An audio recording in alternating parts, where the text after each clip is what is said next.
Hello there, James Richardson here. The following clip is a section taken from the latest episode of the Totally Football Show in association with Paddy Power. You can listen to the rest of the weekly show for free wherever you get your podcasts and ad-free when you subscribe to The Athletic. Hope you enjoy it. Hello there, listener. It's the 30th of November 2020. Holy cow, it's literally December next, and we've got for you today Daniel Story of the Eye and Football 365. Hello, Daniel. Hi, James. Also with us, Dominic Fifield of The Athletic. Dom. Hi, James. How you doing? Very well, thank you. And Sasha Guryanov joins us from Occo Sport. Hi, James. Hello, Sasha. Woof. Did you enjoy the weekend, Sash? Mixed. I see. I think Liverpool again. Mide and VAR. I did enjoy Cavani's appearance, though. Cavani managed to make a difference to a game, having only completed 10 passes in it, which I thought was really, really impressive. So very much impressive comeback from Manchester United from 2-0 down at half-time, away from home, something that City are completely incapable of. That's so very true. What most impressed you this weekend, Dom? I really enjoyed Wolverhampton Wanderers' performance just now. I've against Arsenal, I thought they were superb from what I saw. Weirdly, I actually enjoyed the cancellation of both Tottenham and Chelsea's approaches at Stamford Bridge. I found that a really intriguing game. I don't usually go for 0-0 tactical games, but actually that was interesting, I thought, and a good one to watch. I also enjoyed the fact that my own team managed to lose on Friday, so I didn't actually have to worry about anything over the weekend. Right, indeed. So, Crystal Palace, we'll come on to that very shortly. Daniel, what made it to the top of your winners list? Yeah, of what's left, I think I enjoyed both Everton and Leeds, but in particular Leeds is. I like the way that they seem. We've talked about it here before, but the way they seem to approach every game or every opponent as if they're the same, and they're going to imprint what they do on you rather than reacting to what you try and do to them. And they are a phenomenal team to watch at the moment. The sheer number of shots and chances created, particularly away from home against supposedly better teams, is great.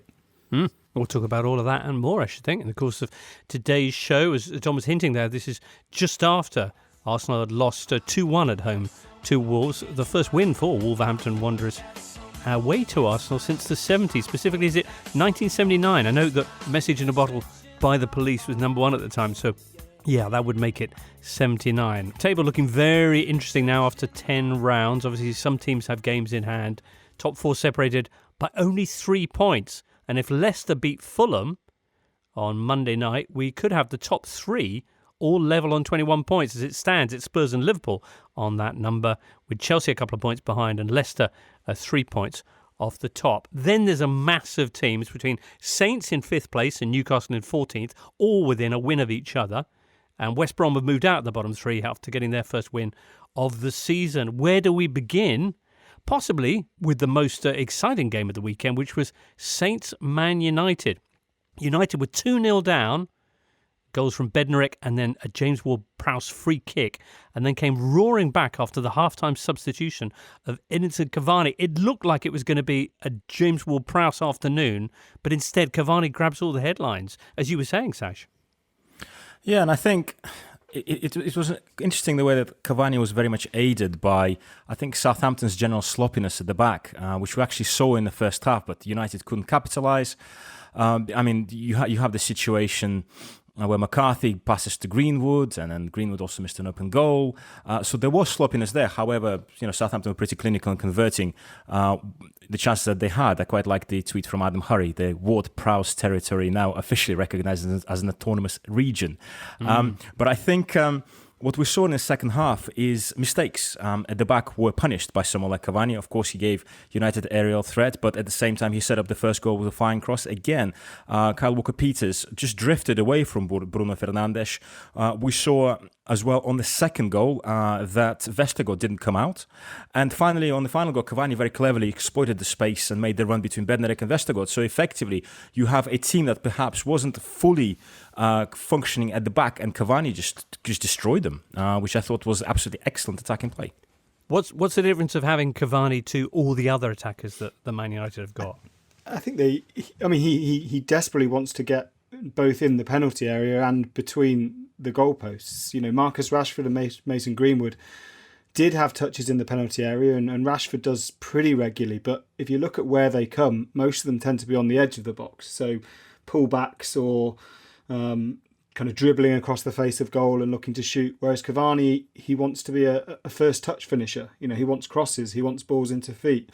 He's not just a poacher. You can do excellent work outside the area, and did so for the first goal. But he seems to have.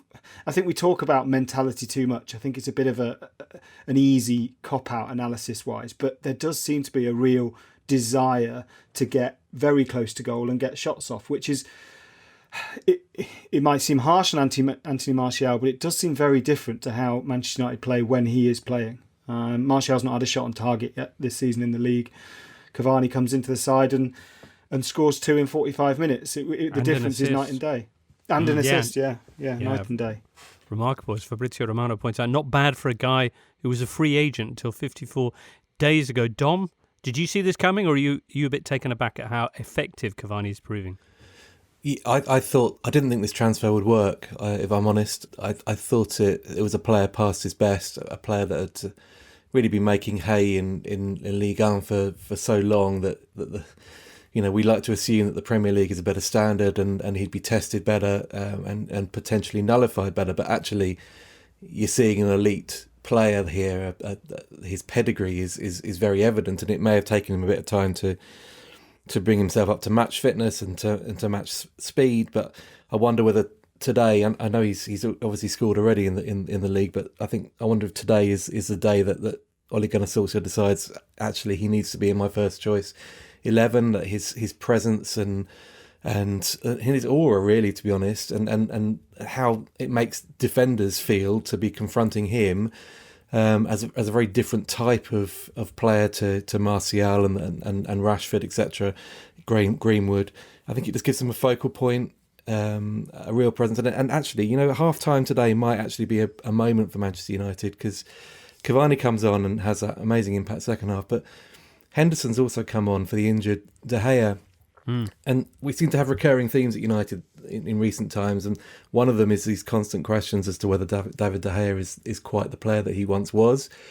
Well, Dean Henderson, who's a hugely talented and confident young man, has now got an opportunity potentially to stake his own claim for that number one spot at Manchester United, and maybe make that whole argument redundant. And I think the United goalkeeping situation was the case of waiting for De Gea to effectively lose his spot, because I think also if you look at United, I think they're paying the 4 keepers something like 500-600k a week. They need to sort out the situation. You cannot have Henderson sitting on huge money sitting on the bench. And as Dom said, he's a very confident young man, and as we heard from numerous sources. And I think once he gets this opportunity, if Solskjaer sticks with him, I think he will be quite hard to dislodge. And every time he's come in this season, even like in the League Cup, he's actually made a difference. So he's really stepped up. De Gea, of course, injuring himself in a vain attempt to keep out that absolute missile of a free kick from James Ward-Prowse, the latest one he's put away. He's now up to 9 in the Premier League. The only Englishman to score more in the division, David Beckham. Yeah, I'm not saying that England are going to win the European Championship by Jack Grealish winning fouls and James Ward-Prowse scoring the resultant free kicks, but it feels a tactic, because his dead ball delivery, and not just from free kicks, his corner for the first Southampton goal was brilliant. What I really liked about it is that he sent that to the front post and clearly saw a weakness in Manchester United, and the next 3 corners he took, he put in exactly the same spot. He clearly aimed for the same spot and he hit it. And the standard of corner taking in the Premier League frustrates me and others, I'm sure, hugely, the kind of first man principle. But he's a remarkable free kick taker. It maddened me in the last international break, because when he came on for England, he didn't take set pieces, which is a nonsense to my mind. If he's on the pitch, he has to take them.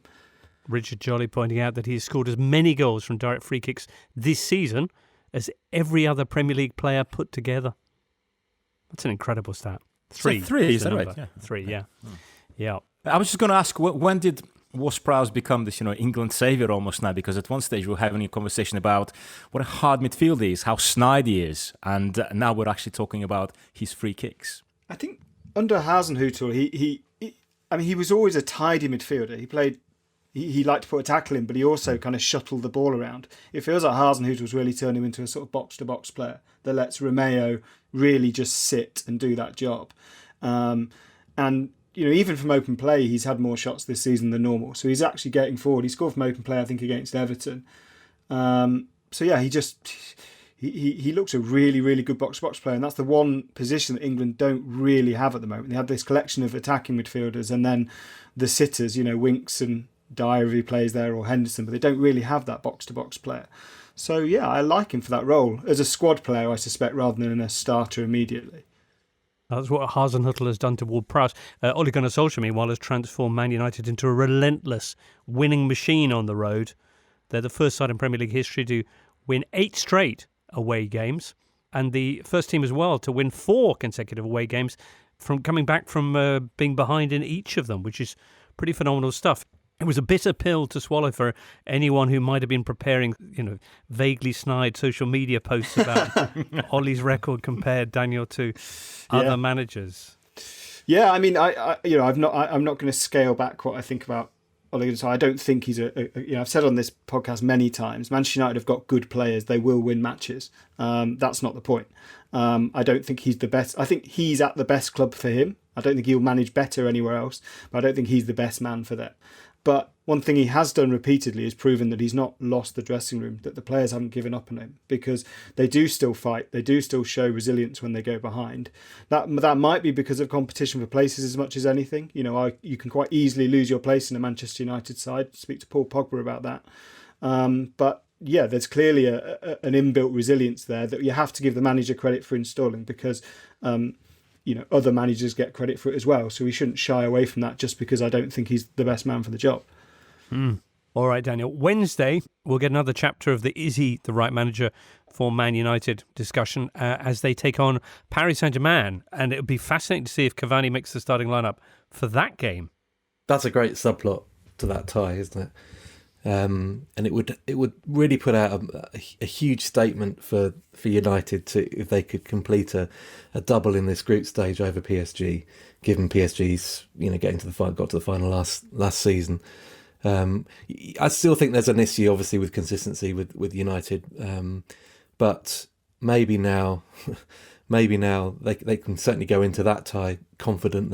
They sort of redress the balance back in that group with that convincing win over Istanbul last week. So they can go in with a certain amount of confidence and momentum, and hopefully it will take them past Paris Saint-Germain. They need a point from their last 2 games, this against the Parisians and then RB Leipzig on the final match day. PSG coming into this after a 2-2 draw with Bordeaux, dropping points for the second straight week. They got beaten by Monaco last weekend. And having a bit of a title race, actually, for once in Ligue 1. We'll get a full preview on that in Tuesday's Euro show from Julien Laurens. After this, though, let's move on to more of your Sunday action. You're listening to The Totally Football Show, sponsored by Paddy Power and part of the Athletic Podcast Network. Greetings from Sunday night again, listener. We have just finished watching Arsenal Wolves. Quite a thrilling finale as Arsenal applied pressure on their visitors, who were set to come away and indeed came away with their first win away to Arsenal since 1979.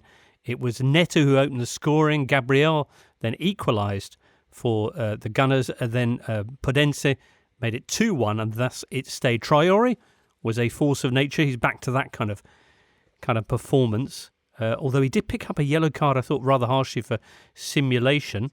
And well done, Wolves. I thought they were superb. Bear in mind that they lose Raul Jimenez so early in the game to a horrible, horrible head injury. And he's stretchered off after, I think it was a 10-minute delay while they were sorting that out. And for them to sort of to recover composure after seeing that happen to a teammate and such a key player in their system, I thought they were just sensational on the counter-attack. I mean, we saw the best of Traore. Every time I looked up, it was either Traore tearing down the right or Podence or Neto. They were so much pace and invention through the centre. I thought Cody was superb at the back and almost talking his players through the game, guiding them through it, because it did become the end. It was a case of heaving to control and retain that 2-1 lead. But absolutely sensational performance. It just really restates the class that Wolves have got. Matt Sparrow summed it up quite nicely on Twitter as Jarabchin 1, Mendes 2, which is sums up the situations at both those clubs. But Wolves when they're like that, when they play like that, are a force of nature. They're superb. I think we overlook just how much players can be affected by that sort of thing. Not just the player involved in terms of when he comes back and kind of recovering after serious injury. I remember the Forest player Chris Cohen kind of reminding people after an ACL injury that he literally had to learn to run again and then learn to trust himself tackling, because if he didn't trust himself, then he was more likely to get injured, and that was an incredibly hard process to go through.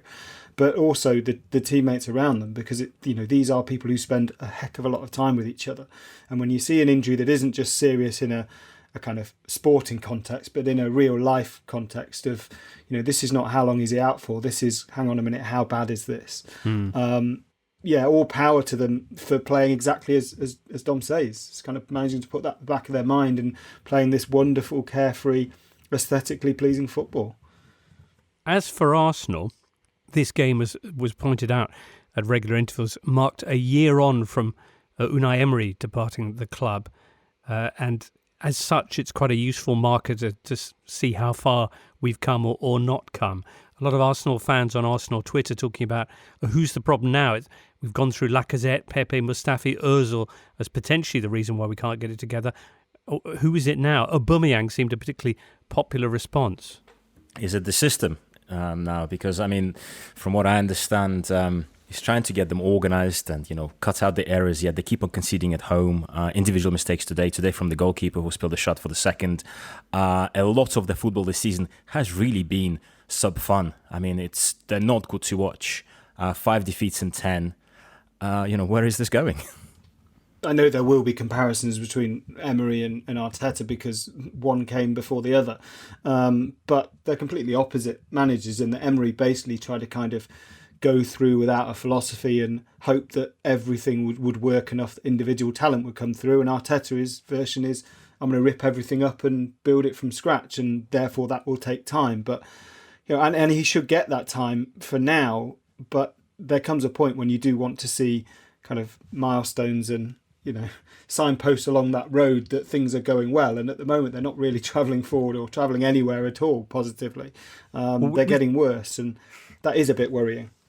We've talked about Arsenal, lack of creativity, all these issues in recent weeks. Is there anything new to add from this game on that subject?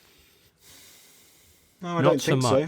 No, I think it's the same. It's how vulnerable they look when a team comes with an equally robust way of playing, but one that they have perfected or near perfected in Wolves' case, compared to Arsenal's kind of budget half version of it. And it doesn't matter how talented your players are, and Wolves happen to have some very talented players, but if you've got a system that everybody knows what they're doing and a system that everybody doesn't, the perfect system will win 8-9 times out of 10. Seems fair. Arsenal have Rapid Vienna arriving on Thursday in the Europa League. Arsenal already through to the last 32, but this game, as you might have heard, due to be the first one to see the return of fans as a Tier 2 venue. Arsenal will sell 2,000 tickets to Gold and Premium members only for the clash, and then will then hold ballots for the future matches, starting with the Burnley clash. That'll be interesting.